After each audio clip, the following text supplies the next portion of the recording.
Olá, tudo bem? E vamos nós para mais um Universiência, o primeiro programa brasileiro de TV e internet, produzido por meio da colaboração entre TVs e instituições públicas de ensino superior nordestinas.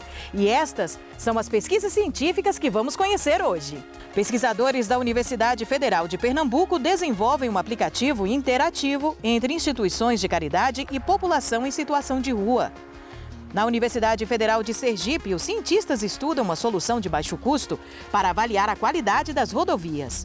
E ainda, a Universidade Federal do Rio Grande do Norte realiza o estudo e o mapeamento de sítios arqueológicos no interior do estado.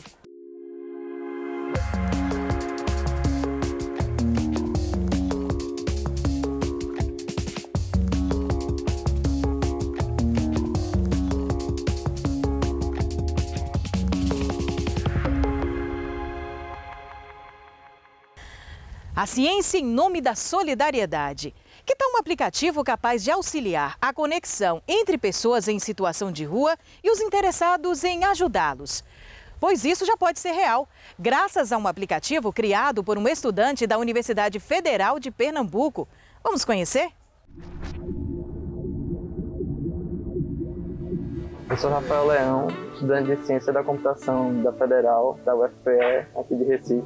Eu criei uma ferramenta para o combate à fome. Uma forma de aproximar as pessoas, tanto quem está passando fome, ou na rua ou em casa, com as pessoas que arrecadam doações e dar visibilidade a essas pessoas. O nome da ferramenta é Mapa da Fome. E você encontra ela pelo endereço mapafome.com.br. Atualmente nós temos 181 sinalizações no mapa e a gente aguenta 5 milhões de marcação, que a ideia é a gente estar atendendo o Nordeste, inicialmente, porque o Nordeste tem 7,7 milhões de pessoas que passam fome grave. O que foi importante para essa ferramenta existir foi verificar quais as ferramentas eram usadas no mercado e trabalhar com elas e fazer projetos de iniciativa própria para pegar experiência nelas, para você ser capaz de construir, dar um salto longo com ferramentas de longo alcance. Na faculdade dão uma visão, principalmente na cadeira de algoritmos. A gente tem uma visão para construir ferramentas que vão tratar de muitos dados. A gente é estimulado a criar programas, aplicações para mexer com um grande volume de dados. A ideia para criar o Mapa da Fome surgiu de uma conversa que eu tive de como erradicar a fome com mobilização social e que deviam existir mais tecnologias do bem no mundo para a gente estar tratando esses problemas grandes na humanidade. Também que devia ter mais visibilidade tanto para pessoas moradores de rua, que hoje em dia são invisíveis na rua, de que eles pudessem ser visíveis na internet e dar maior visibilidade para quem arrecada doações e ser mais fácil de conseguir entrar em contato com essas pessoas. O processo de desenvolvimento eu aprendi na faculdade, que foi na disciplina de projetão, que aceita estudantes de qualquer curso. Nele você aprende o que eu usei nesse projeto. Foram uma semana fazendo pesquisa de campo, entrando em contato com as pessoas que já estavam no meio, já arrecadavam alimentos, doavam alimentos. Fiz entrevista com pessoa que estava pedindo alimento na rua. Com o resultado dessas entrevistas, foram feitas modificações na ferramenta para se adequar e modelar o problema real. Eu acessei os jornais online, onde tinham matérias de pessoas arrecadando alimentos e tinha um contato delas. E eu fui fazendo contato com essas pessoas e marcando elas no mapa, buscando parcerias também, como, por exemplo, o CRAS, que são as pessoas que lidam com pessoas em vulnerabilidade social, insegurança alimentar. Isso que eu estou fazendo faz parte de empreendedorismo social, que são empreendedorismo que causam impacto social na sociedade. Aí começou com 19 marcações, e aí aos poucos 45, e quando foi divulgado, hoje em dia a gente está com 181. O mapa da fome é quando o Rafa estava construindo. Rafa entrou em contato comigo, conseguiu meu contato e pediu a opinião de como ele estava formatando, da listagem que ele estava fazendo, como se assim, classificar a pessoa que precisa de alimento, pessoa que quer doar o alimento ou a pessoa que recebe o alimento para preparar e doar. Ele colocou essas opções no site. E aí a gente foi falando o que mais ou menos era necessário. Tipo, o Doar Amor tem lá cadastrado como entrega alimento e como recebe alimentos para doar. E aí o que é que a gente faz? Tanto a gente conseguiu uma quantidade de voluntários através do aplicativo de Rafa, porque identificaram o projeto, como a gente conseguiu abranger uma maior quantidade de ajudar a família. Porque como a gente às vezes recebe doação de cesta básica, geralmente as pessoas que estão cadastradas no mapa da fome são famílias que precisam de cesta básica. Mas também você pode cadastrar qualquer pessoa que você olhe em algum ponto de necessidade. Um exemplo passei no centro do Recife, vi tantas pessoas em situação de rua que precisam de ajuda. Eu vou no site e localizo lá, marco a localização dessas pessoas. Qualquer pessoa pode marcar, não precisa ser a pessoa que está precisando de ajuda. Em relação ao mapa, quando a gente chega a cesta básica para a gente vai lá no aplicativo e vê algumas famílias que estão precisando. E aí a gente localiza, entra em contato e vai entregar a cesta básica. A gente aumentou a rede de doação. E como a gente pode ver aqui, essas são as opções de amarelo. São pessoas necessitadas, precisando de alimento, seja pronto ou em cesta básica. O azul, que estão arrecadando para doar. O vermelho, que são pessoas que estão entregando refeições prontas em algum dia na semana, em algum horário.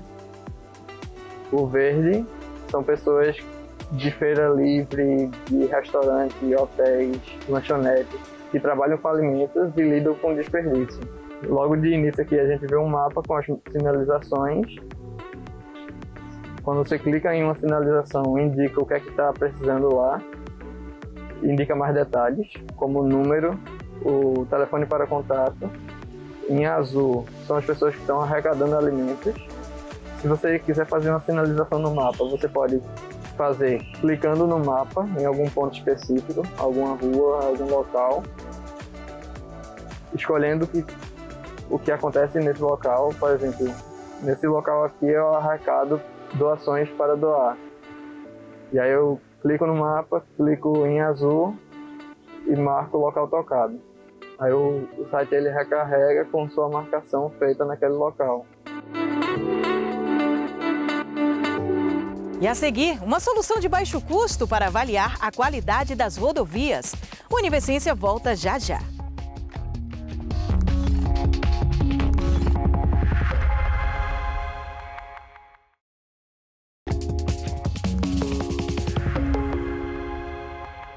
Com mais de 1.700.000 quilômetros, a malha rodoviária brasileira tem apenas 12,4% dessa extensão pavimentada, segundo dados do Anuário CNT do Transporte 2021. O controle de qualidade dessas rodovias é uma das principais preocupações para o setor de transportes. E foi pensando numa solução de baixo custo e alta precisão para avaliar o conforto do rolamento de pavimentos que pesquisadores do Laboratório de Topografia e Transportes da Universidade Federal de Sergipe desenvolveram um perfilógrafo de alto rendimento. Vamos conhecer esse equipamento que serve para medir a rugosidade e a qualidade das estradas? O Brasil tem 1.600.000 quilômetros de rodovias. Dentre essas rodovias, de 200 a 250 mil já são pavimentadas. Desde a sua implantação, como também ao longo do uso dessas rodovias, elas podem ter defeitos, trincamentos. Esses trincamentos vão originar os buracos e esses buracos muitas vezes são remendados, para que a gente não tenha então o efeito pior. Então, esses defeitos vão acarretar um desconforto ao rolamento de um veículo, um pneumático. A gente reduz velocidade. Reduzindo velocidade, a gente tem um maior consumo de combustível. E isso impacta, então, no preço final, tanto do deslocamento de passageiros, mas principalmente do frete, que é um item muito importante aí na economia nacional. Existem vários tipos de controle de qualidade que são realizados em obras rodoviárias, desde a parte estrutural de materiais, né? Mas especificamente a gente tratou dentro do nosso invento sobre conforto ao rolamento. Para analisar o conforto ao rolamento, a gente analisa o perfil longitudinal das estradas. Nada mais é do que todas as irregularidades que existem na superfície do pavimento em termos de cotas. O conforto ao rolamento seria justamente o resultado desse perfil longitudinal, o quanto ele pode nos fornecer em termos de qualidade ao rolamento. A gente pensou, portanto, como a gente também poderia desenvolver um instrumento que fosse acessível para a sociedade e que pudesse fazer esse estudo, essa avaliação, de uma forma mais fácil e mais econômica. Inicialmente foi feita uma vasta revisão bibliográfica e uma busca de interioridades, para conhecermos melhor as principais características, vantagens e desvantagens da maioria dos equipamentos existentes no mercado. E a partir disso surgiu a ideia de criar um perfilógrafo de alto rendimento, que une as características de um perfilógrafo clássico, que é ter boa precisão, por ser um equipamento direto, e, além disso, ser de alto rendimento. Que são aqueles que têm contato com a superfície do pavimento, que vão construindo esse perfil longitudinal, que, ao final dele construído, a gente vai analisar os índices. Esses índices são os índices de qualidade do pavimento. Porque ele utiliza equipamentos e sensores num sistema embarcado e, enquanto o veículo automotor vai se locomovendo pela estrada, ele vai obtendo esses dados. Portanto, esse perfilógrafo de alto rendimento, ele foi desenvolvido aqui no Laboratório de Topografia e Transportes da Universidade Federal do Sergipe, dentro do Departamento de Engenharia Civil. Então, como foi que a gente efetivamente trouxe essa ideia do papel para a realidade? Inicialmente, a gente pesquisou vários sensores e estudou a fundo o seu funcionamento. E colocando eles para trabalharem juntos, a partir de um algoritmo matemático, a gente conseguiu descrever a cinemática do eixo da roda do carro. Essa descrição dessa cinemática trouxe para a gente os valores necessários para conseguirmos calcular os principais índices comparativos das estradas. Esse equipamento conta com sensores inerciais que são responsáveis por medir os desvios verticais enquanto o veículo automotor se locomove. Já os sensores não inerciais que ele conta são responsáveis por tanto medir os deslocamentos horizontais, como também por fazer pequenas correções do movimento e da cinemática do carro. Com toda essa ideia desenvolvida, nós começamos a pesquisar várias formas de fazer isso e entendemos que teríamos que fazer projetos separados. Então começamos a desenvolver o projeto mecânico, um projeto de circuitos elétricos e, paralelamente a isso, um projeto para o desenvolvimento matemático da programação. Juntando tudo isso, nós então chegamos à fase de testes. Esse equipamento foi testado em um local onde a gente já sabia o perfil longitudinal do pavimento e com isso a gente comparou com outro equipamento que testamos aqui nesse mesmo carro. E nesse equipamento nós tivemos, na comparação, uma precisão muito boa, de apenas 0,36% de erro em relação a esse equipamento. Ele consegue captar os valores em alta velocidade. Outro ponto dele é um equipamento portátil, você consegue colocar numa mala. E, além disso, ele pode colocar em qualquer outro carro. O interessante também é que nosso grupo de pesquisa conseguiu unir expertises diferentes com alunos da engenharia civil, alunos da computação, alunos da engenharia eletrônica, de forma que a gente pudesse, portanto, tornar viável essa invenção. No interior do Rio Grande do Norte, no Seridó Potiguar, gravuras rupestres dão indícios da ocupação pré-histórica na região. Pesquisadores da Universidade Federal do Rio Grande do Norte realizam o estudo e o mapeamento de sítios arqueológicos na região. Os registros encontrados ajudam a compreender a história do lugar e das pessoas que ali vivem.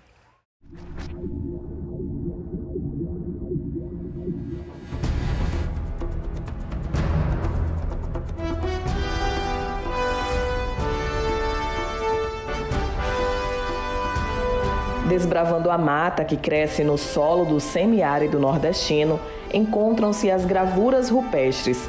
As rochas marcadas revelam a presença de uma civilização milenar na região do Seridó Potiguar. E o que leva ao Seridó? Porque, de alguma forma, a arqueologia, e pegando a minha formação, ela é uma das áreas arqueológicas mais importantes, por assim dizer, da arqueologia das Américas. Assim, ela é um dos lugares mais antigos e tem muitos sítios arqueológicos.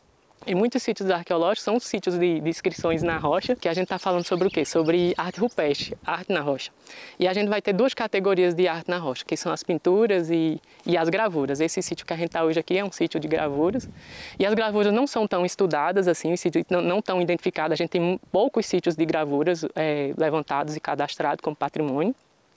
E os mais conhecidos são de pinturas, né? E a gente tem muito disso aqui também no Seridó. O trabalho do arqueólogo, que é ligado ao Museu Câmara Cascudo da Universidade Federal do Rio Grande do Norte e ao Laboratório de Arqueologia do Seridó, segue na busca pela descoberta e mapeamento dos sítios arqueológicos no município de Caicó, distante cerca de 270 quilômetros da capital. O trabalho em si é um trabalho documental, né? Ver assim, às vezes, o que já tem produzido. Só em eu dizer, olha, nos mapas, nos cadastros, não tinha tantos sítios, já é um orientador, né? A gente, será assim? Não tem? E aí um outro é você conversar com as pessoas, né?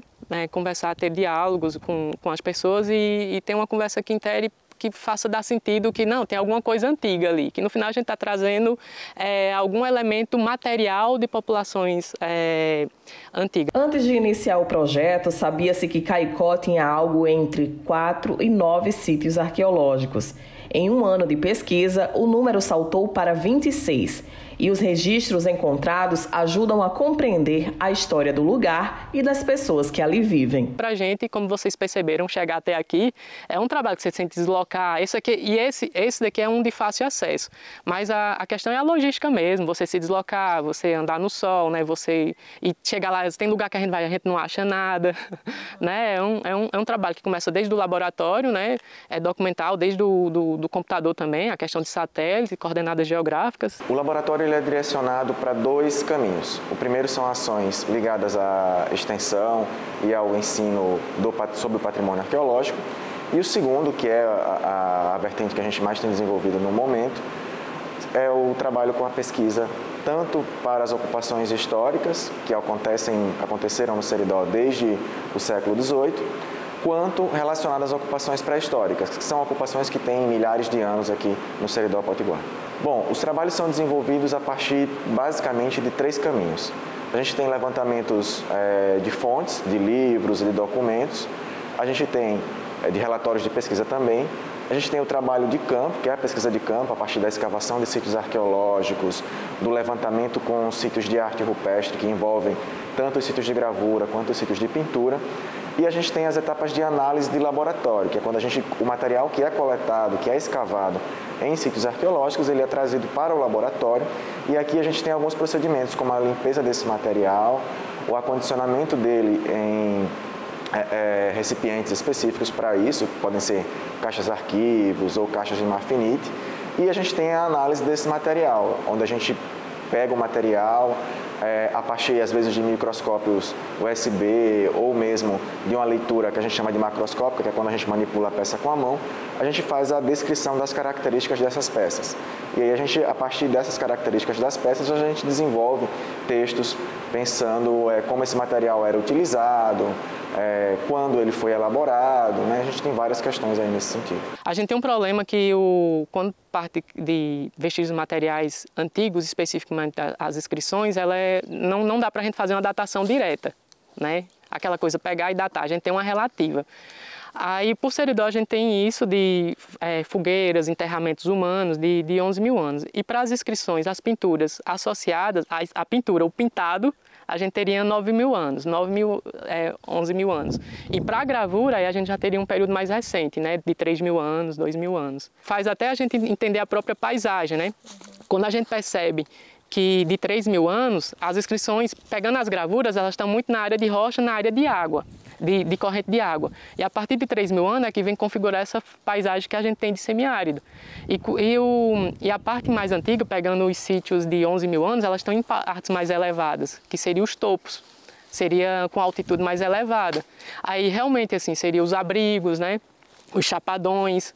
E aí você já teria seria um outro momento, uma outra paisagem. No final a gente está falando de relação pessoas e paisagem. Sim. E é bom a gente ver uma questão longínqua de ocupação, né? A gente tem muito essa ideia colonial do colonizador chegar, né? E a gente saber que outras populações estavam transitando, né? No Vale do Seridó. Essa é a parte interessante assim do projeto. A gente mapear e pegar municípios que outros municípios, ressaltando esse para Caicó, identificar esses outros sítios mais antigos. A gente tem que mapear tudo, ver a casa colonial, ver a casa de fazenda, mas a gente vê também que tem trânsito de populações mais antigas, que é se apropriando desses espaços, da paisagem, que eu vejo uma parte interessante. A gente vê uma sensação de pertencimento que quem estava, de deixar suas identificações, ter suas identidades de vínculo, né, que faz ter essa sua relação, né, a sensibilidade das populações e seu senso de pertencimento dentro dos seus marcadores de espaço.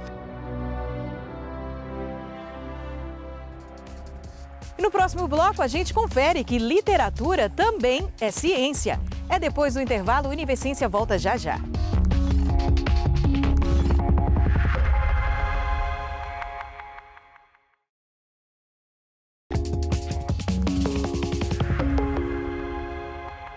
A literatura na educação infantil é capaz de promover o conhecimento de si e do mundo, incentivando a curiosidade, a exploração e o encantamento, além do conhecimento das crianças em relação ao mundo físico e social. Partindo desse princípio, uma pesquisa da Universidade Estadual do Sudoeste da Bahia analisa, por meio de obras ilustradas, a contribuição da literatura na construção da identidade étnico-racial, na educação e na discussão das representações de crianças negras em histórias infantis.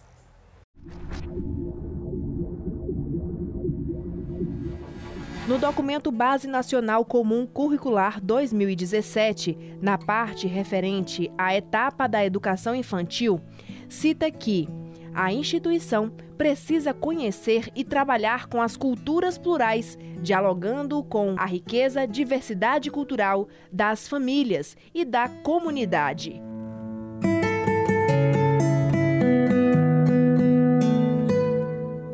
Essa especialização, né, na UESB, especialização em educação e diversidade étnico-cultural, ela vem abrangendo diversas temáticas, né, não só as relações étnico-raciais, mas também a questão do indígena, a questão das religiosidades. Então, a gente estuda bastante temáticas importantes e aí eu me identifiquei, né, então achei importante estar levando essa contribuição, mostrando como a literatura ela pode contribuir, né, na construção da identidade étnico-racial das crianças.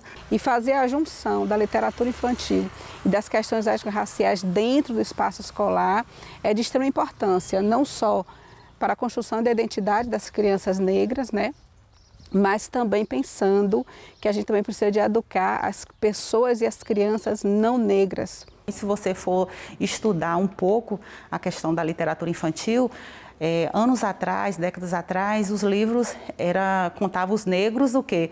Não como os personagens principais. Os negros eram vistos como os maldosos, né? Aquela pessoa má. Depois de 2003, com a lei 10.639, né? Que vem incluindo na rede de ensino, né, em seus currículos oficiais, o estudo de história e cultura afro-brasileira, né? Então, vem trabalhando essa temática, trazendo essa representação do negro na escola.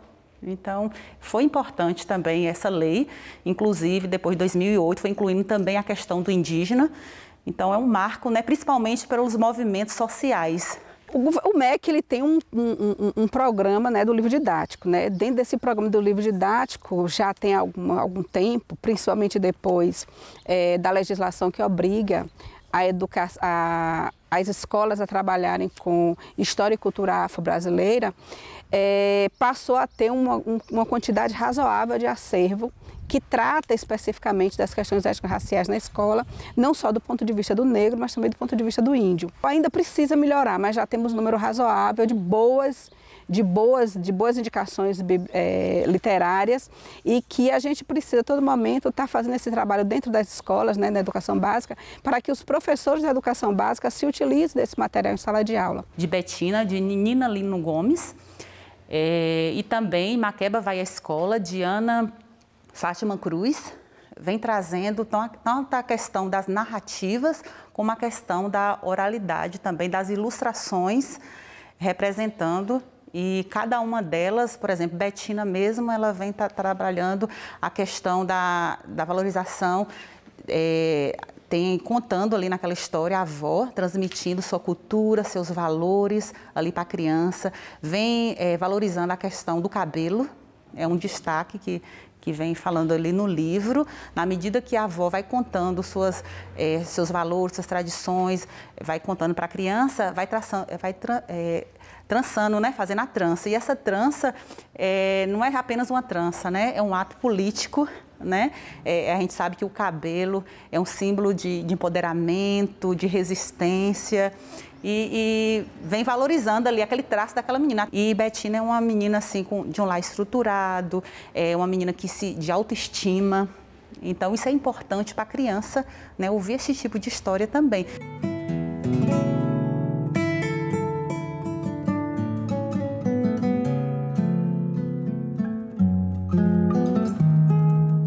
E Maqueba Vai à Escola é uma história que vem falando dessa criança também, da sua autoestima. É uma criança que ela tem medo de ir para a escola, então é o primeiro contato dela ir para a escola, um tema importante, né, para trabalhar ali no espaço escolar. E ela fica com medo, será que na escola vai ter livros interessantes igual o meu? Será que vai ter alguém para contar a história tão divertida que minha avó contava? Será que os colegas vão gostar de mim? Então, quando ela tem esse contato, né, a primeira vez com a escola, ela se encanta. Um ponto também que a gente tem que levar muito em consideração, principalmente com relação às duas bibliografias, né, que foi alvo do estudo de Denise, né, objeto do seu trabalho da especialização em educação e diversidade étnico-cultural, caminha em cima da discussão da ancestralidade. Os dois livros, tanto Maqueba Vai à Escola como Betina, ele tem ancestralidade, a relação direta com os mais velhos, com as avós, tanto uma como a outra, e esse diálogo com as avós para conversar sobre ancestralidade, sobre a sua identidade, sobre a aceitação do seu corpo como ele é, do seu corpo, da sua pele, do seu cabelo. E isso chama muito a atenção no texto e é um dos pontos, inclusive, que a gente mais faz questão de que seja trabalhado dentro da escola. A valorização da ancestralidade, da nossa história, da tradição e, principalmente, essa construção de uma identidade forte, bonita, porque negro é lindo, de nós enquanto essa pluralidade de gente, de pessoas que convivemos aqui no nosso Brasil.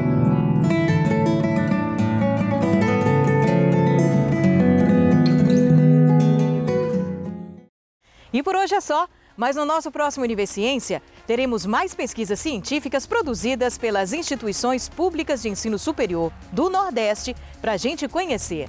E se você tem alguma dúvida ou sugestão, envie para o nosso e-mail universiencia@uesb.edu.br que a gente explica por aqui.